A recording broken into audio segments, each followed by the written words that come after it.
ነቢያችንን ዓለይሂ ሰላቱ ወሰላም ቀጥታ ሲያዛቸው ቁል አልሐምዱሊላህ አለዚ ለም የተኺዝ ወለደን ይላል። ቁል አልሐምዱሊላህ በል ጌታ ይመስገን። ለምን ለም የተኺዝ ወለደን ልጅ ያልያዘ ራሱን የቻለ ማለት ጌታ ስለሆነ። ቁል አልሐምዱሊላህ አለዚ ለም የተኺዝ ወለደን ወለም የኩን ለሁ ሸሪኩን ፊል ሙልኪ አልሐምዱሊላህ አለዚ አንዘለ ዐላ ዐብዲሂል ኪታበ እያለ በተደጋጋሚ ምስጋናን ያነሳል። ሐምድና ሹክር ልዩነቱ ሐምድ በምላስ የምንገልጸው ሼኻችን መግቢያ ላይ እንትን ብለውታል።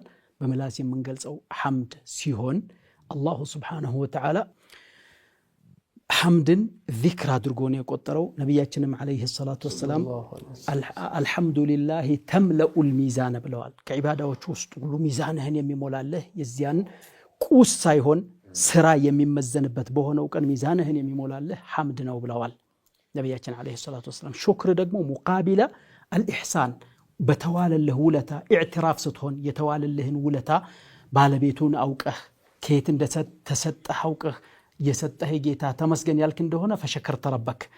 እንደገናም ደግሞ ሌላው ሹክር ደግሞ የተሰጠህን ጸጋ የተዋለልህን ውለታ እታዘዝክበት ቦታ ስታውለውና በታዘዝክበት መልኩ ስትጠቀመው ሸከርተ። فلذلك አልሐምዱሊላህ የሚል በቃሉ የሚገልጽ ትንሽ ነው አላለም አላህ ሱብሓነሁ ወተዓላ። ወቀሊሉ ሚን ዒባዲየ الذين يقولون الحمد لله አይደለም ያለው፣ ወቀሊሉ ሚን ዒባዲየ الشكور ነው ያለው። ከባሮቼ ሹክር የሚያደርሱት ጥቂቶች ናቸው አለ።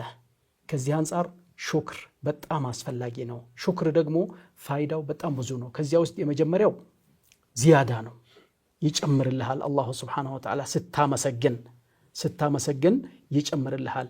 ለኢን ሸከርቱም ለአዚደነኩም